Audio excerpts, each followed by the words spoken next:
Welcome to another installment of Athletic Director U. Our conversation today is going to focus on the idea of how to leverage the success of men's basketball. My name is Trip Durham, and I'm joined alongside today with Scott Corley from Belmont, along with Ken Kavanagh from Florida Gulf Coast. And for the next 15 minutes or so, we'll have a conversation about how it is you can take advantage when men's basketball has success. The title of this installment is How to Leverage the Success of Men's Basketball. How do you define leverage, either for your job or on your campus? Well, initially, I look at it, intercollegiate athletics in particular for most of us is not a net profit source for the university. There's maybe 50 schools making more money than they've ever done. Our daily responsibility, what I think of as an athletic director and what I talk to folks who are on our staff, is our number one responsibility is to bring positive publicity to our institution. And how do we do that? And then you prioritize on that. And for us, just the way things are right now in the marketplace, men's basketball is that highest opportunity. And we personally were fortunate enough to see that 4 years ago with our men's basketball team making the Sweet 16 and being the first 15 seed to ever do so. And that was really big for us anyway, but in particular since we were only 16 years old as an institution. Scott, you're an old-time basketball guy. You were nodding, so you agree with some of that. Yeah, certainly. I mean, you want the publicity that comes with getting into the tournament, and for them to get the run that they made was great for their brand. You know, we still at Belmont talk about that close loss to Duke in the first round of the tournament when we were a 15 seed, and you can still get some leverage off of that. Obviously, winning in the tournament can lead to more things from the business side of me. Leverage, when I think of it, is how can we leverage that success to get more fans into the arena, to get more sponsors buying in and investing into Belmont athletics, which leads to hopefully continued winning, which leads to that continued great publicity. And that'll be the fun unwind for our few minutes together here, is to figure out all of those components. You had lightning in a bottle with Dunk City a couple of years ago. When you think about mobilizing your staff, you could project that maybe these moments will happen, but you had no idea it was going to happen to that extent. How did you get everybody on the same page to react? It really was something that came out of left field. I mean, I was talking to Andy Enfield, who's now doing a great job at USC, and we were in January, and we knew we had a good team, and we were already talking about the next year. Boy, if we could somehow find a way to win at Mercer, the conference tournament was there, and we weren't going to be the regular season champions, and just have a good run. Maybe we could get to the NCAA tournament. Boy, that would be a great experience for next year's team, which was going to be really good. So everybody really wasn't prepared to win a game, let alone to win two and play well against our state institution like Florida in Dallas. So a little bit of help me was that I had been at Bradley years prior. In 2005-06, we had gone to the Sweet 16, and we had a staff member there who made a really good point about a year prior. He thought we were going to have a good team, and said, "Hey, we got to be like that surfer, and we got to be ready to ride that wave. You know, if you're a really good surfer and you miss that big wave, you don't have the opportunity to do what you need to be successful." So we had a little bit of that in the background in terms of I had been there in terms of the tournament, but what we did at Bradley, and the program's been around for many years versus FGCU, there was so many uniquenesses. But really, we tried to do the best we could. Currently, while the situation was evolving for those 2 weeks, more importantly, take advantage as soon as it ended. And that's what I like about this format in this conversation, is that every administrator at every level is going to experience some type of success in men's basketball. And to be able to have prior knowledge and to have that in the background, as you put it, translates well as people watch this today. But Chris, on a different line of conversation, you're a longtime banker, you're a former student athlete at Belmont. For 25 years, you've been part of the program, but not as the AD. So you've seen the steadiness that has been Belmont basketball. How do you, as a relatively new AD, how do you create the culture of being ready for either more success or the lightning in the bottle? Well, certainly those would be great problems to have, right? And you rely on the talent that you have on the staff. I think, particularly with my limited experience, I don't have what Ken lived through in his Bradley days to draw upon, but you just do the best you can to prepare, plan, have some idea. You know, we've had sustained success, as you pointed out, with Coach Bird leading the men's program. Our women's program last year just almost beat Kentucky in the tournament, and so those are things you kind of you know, do the best you can in, whether it's called staff meetings, sit down with all the marketing people, whether it's within athletics and outside athletics, and say, okay, there is a possibility. What are we going to do? And it's like anything. You just, and you probably ride the wave, as you say, and you're in the eye of the storm, but you're just going to do the best. And I think winning and the excitement that comes around that just motivates everyone in the department to step it up and do the best they can. Our banter is centered around a little bit of the internal communication within athletics, but how do you each manage up the expectation or setting the process when you think about senior staff or the campus or other departments that you're not directly touching on an hourly basis? Well, I think it's a combination. On the one hand, you want to keep them as well educated as possible, that this is an opportunity that if we do not seize upon it, may lend itself to losing a lot of scenarios that could really work, not just for athletics, but for the entire institution. And again, we were so young, the amount of publicity that we got because of the uniqueness of who we were, not just the fact that we were the first 15 seed, the fact that we were so young as an institution. We were 16-year-olds as a school, 11 years with a basketball program, and had a beach on campus. I mean, there's a lot of things that people jumped into, especially with social media. And so the publicity we got in terms of dollar value was significant. The bigger concern for me was to make sure that we understood how do we package this as well going forward. And the institution worked very well with that. We saw applications rise by 35% in total, but 90% out of state for us over the next 2 years. You weren't going to see much the next month or so because kids had already determined where they were going to go to school. But the following year and since then, and that increased our ACT scores on average and our GPAs, our incoming freshmen. So the entire institution pretty much bought in that they saw we were doing well collectively, so then that was an opportunity for us to continue to try to make it happen. Internally within the athletic department, we for the first time had the opportunity to, as you said the word earlier, leverage opportunities for people that were donors and for seats and things that we never could before. And we tried to make sure we were fair in that regard. We had people that had been with us when we were just starting from scratch, to the fact that they had been there when we really weren't a great program, and so we didn't want to put those people in a position to feel like we forgot all about them. So we took a position of, we grandfathered in our season ticket holders and did not require them for the first 4 years, as it turned out to be, to have to give a minimum donation. But everybody else knew had to, and that created really good resources that we're able to put in. So the leveraging occurred, financially occurred in terms of an institutional position for applications, and the faculty liked it. And then the last thing for us really came into certainly our coaches and recruiting, and not just for basketball and men's basketball, but a lot of our other teams got to use that. People who didn't know who FGCU was or where we were, now they had an understanding, and that's really helped other teams. Scott, managing up? Yeah, I think, fortunately I'm blessed with a president and senior leadership that does already understand the value of athletics. I think they witnessed it again in that Duke, that 1-point loss, just the buzz that came around that. But I think it's also our responsibility as athletics to be good citizens throughout. And I think we've done that as an athletic department over the years. We've tried to be a great ambassador for Belmont University through our student athletes, what they achieve off the court from the academic perspective. Our senior leadership understands and appreciates that. Our faculty, we get a lot of comments from our faculty just how well our student athletes do in the classroom, and they're attending class, and they're good ambassadors. And so I think that helps when you're doing that throughout the year and throughout all your programs.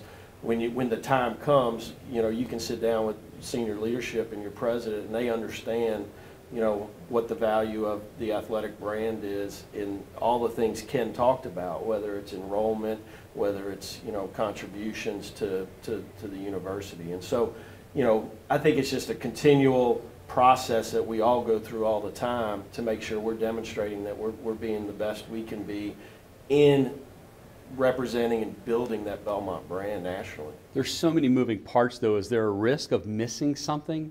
And is there a risk of you, and I don't mean this literally, but is there a risk of you beating yourself up as a leader because maybe you did miss an opportunity? Well, I think you'll always do a self-evaluation, and we're probably our toughest critics. I'm so passionate. I want to do such a great job. I'm sure there's times we're going to miss some things, and particularly, I think any leader of any organization, there's opportunities probably missed, and what you do is you reflect and you learn from them as best you can, and make sure the staff and you're surrounding yourself with people who also self-evaluate and be honest with you. Hey, Scott, we probably could have gone down this path, and maybe next time let's do that. So I think there's always that that's going to go on. Ken, conversely, was there anything that came to you that you found or discovered that you weren't anticipating during the big swell that you had a couple of years ago? I can't think of anything off the top of my head other than, again, when I was at Bradley, we were going through all these same types of things, but we were an institution that was pretty much established. And just the fact that you're growing, I mean, as our president said at the time, you know, we still weren't old enough to vote as an institution in terms of our age. And the word patience is something Florida Gulf Coast University has continually had to deal with. At some point we won't be there, but so, you know, we were working through this tremendous phenomena with our basketball program, but at the same time, we're still trying to get our other teams up to full scholarships. And we have some really good programs. Our baseball team produced Chris Sale, and last year our men's soccer team had the runner-up for the National Player of the Year and the leading scorer. And as we're trying to work through those things, we're first trying to maintain focus on men's basketball and saying, listen, these other sports are really doing well, but if we don't take care of basketball, in particular men's basketball right now, we're not going to really have that opportunity to create all the resources from publicity to the financial ones that we need for everybody else. Your programs both have a great following, and with that following there are expectations. How come we didn't score 2 more points against Duke? How is it we didn't go further 4 or 5 years ago? How do you manage that emotion, either from somebody internally that really wants to be either a part of it or ask the question, well, what about me? I want to be part of this. Or the donors or somebody that may just all of a sudden come out of nowhere, a bandwagoner. How do you keep all of that in check? Well, I think, look, I'm as competitive as anybody, and I was a fan of a lot of those tournament games and certainly wanted the team to achieve success. I think we're blessed at Belmont with a fan base that understands, you know, the challenges you face as a 15 seed going against a Duke or Georgetown or UCLA, the programs we've had to face in the men's basketball tournament. But look, you know, they want success, but the fan base that we have in Nashville does understand it's about, you know, developing and graduating wonderful student athletes that during their time at Belmont are successful on the court. But I haven't experienced it yet in my 1 year where, you know, we've got a donor base that is really wants to tell me what to do or how we ought to do it or tell Coach Bird or things like that. So I feel very fortunate from that aspect. Not to say that it won't happen as expectations continue to rise, but you know, at the end of the day, if you just surround yourself and hire good coaches and let them do their job, let them hire good assistants, I think, you know, you'll have that, you know, success. And we want sustained success. I mean, you don't want just lightning on a bottle. And like Ken, they've done a great job sustaining success after that amazing run. And so our fan base understands that. We said if we had done this and scripted it right, we would have made the NCAA tournament and everybody would have been happy and lost by 30 and then lose the next year in overtime and then finally win a game and then kind of work your way into winning a second game. But it didn't happen that way, so the expectations rose right away. And I think just managing those expectations is Scott just mentioned, you try to first make sure they understand you are intercollegiate athletics. This isn't the NBA and you just reload every year, and there's a bigger purpose to what we're doing. And we're going to lose some games because there's going to be somebody get injured, maybe you're going to lose a recruit or whatever it may be. And what's the total brand that you have? And you want to make sure they understand it's about them graduating, but then it's still an entertainment product that they're trying to get into. So I think how you can do it and balance it is the best piece. Certainly, it's a nice problem to have. You know, you'd much rather be in a position of expectations and responsibilities to live up to those than be in a scenario where there's apathy and nobody really cares about your program. So you look at Gonzaga right now. You know, all the talk this year, they were #1 seed, and you know it was going to be a bad year if they didn't make it to the Final Four. Like, wow, I remember Gonzaga when nobody really knew them to the extent that they were, and what's going on with Mike Roth and what Mark Few have built in that position is something that, again, it's really disappointing on the one hand that they're like, wow, they had a bad year if they didn't go to the Final Four. But you want to build up to that point, and you know, we'd love to get to that situation. In the meantime, I think you just kind of continue to remind people, these are our resources. When we went to that successful run, at the end of the year, out of 350 schools, our budget was 211th. And some of the schools we played were in the top 15 in the country. And we're like, okay, now, if you really want us to sustain it, you have to look at it. And we use benchmarks, and we continue to do so, the likes of Gonzaga and Wichita State and Creighton and VCU and Butler, and where they are as either non-football playing schools or schools that have non-scholarship. And these are their resources. So if you really want to build into that, you have to help us build it themselves by having more resources. And it's tough when your oldest alum is 42 and your average alum is 31. It's a different scenario. Well, and then my last question comes along the lines of communications. You talk about making sure we're reminding people. What's the forum for that? Is it every Rotary Club meeting that you speak at? Is it within the fabric of the brand of who you are? How does that message get out? To be patient, to come be a part of it. Where does that come from?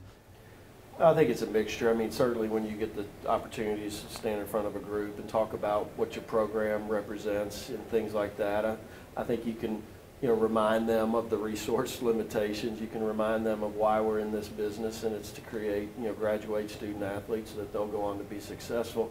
Obviously internally, whether it's in staff meetings or, I'm more of a one-on-one with donors, try to get out and, have lunch or dinners and kind of just get some feedback from them. And during those conversations, you can certainly get a sense of what their expectations are and manage the message on what you want to share with them. And obviously, as you update them on what's going on with things, I mean, I think you can use that as opportunities. But I wouldn't say I go out of my way to manage the expectations. I mean, they're going to have whatever expectations they have. I mean, we just need to do a job of showing what we're doing to continue to make sure our student athletes have all the resources that we can provide at our level to be as successful as they can be. And you do have to remind them at times, and even internal, it's sports. I mean, you may have an injury. You could have a bad call go your way. I mean, you could do all the right things and have the best coaches, have the best this, but it's still sports at the end of the day. And that's part of why we all love sports. There's a winner, there's a loser at the end of the day, but that doesn't mean you're not doing all the right things to give your programs the opportunity to be successful. I think I try to live on a daily basis of resources equal expectations. You shouldn't expect too much from someone if you're not giving, if they're not at full scholarships or whatever it may be, or doing the things you need to maintain salaries and compensation packages to keep people. I try to hopefully have that message understood with our president and in turn the board of trustees who are overseeing why we're intercollegiate athletics in the first place. But you do want to, in my opinion, make sure your staff has that message to talk to donors, and then quite frankly, I think it's important to have your media on board. And we were very blessed. We have a gentleman who's been our voice of our programs from an announcing standpoint, but he also writes an article in the paper 2 or 3 days a week. Right after we went to the NCAAs, he did a great job, and I guess I owe him dinner or lunch still. He wrote an article saying that you need to stop and smell the roses, FGCU fans. Here's a team that in their 11th year of existence went to the Sweet 16. Here's 25 schools that are at Power 5 schools who haven't been to the Sweet 16 in the last 11 years. And I'm not going to use their names now to embarrass anybody, but these schools haven't been there. So I think it's helpful to have people that understand in the media what you're going through, and you need to stay on top of that and educate them like anybody else. But I think those key people of the media, because they can certainly create a platform of positive understanding, as well as your people above you, and then internally live that daily. Scott Corley, Ken Kavanagh, thank you very much. Thank you. Thank you.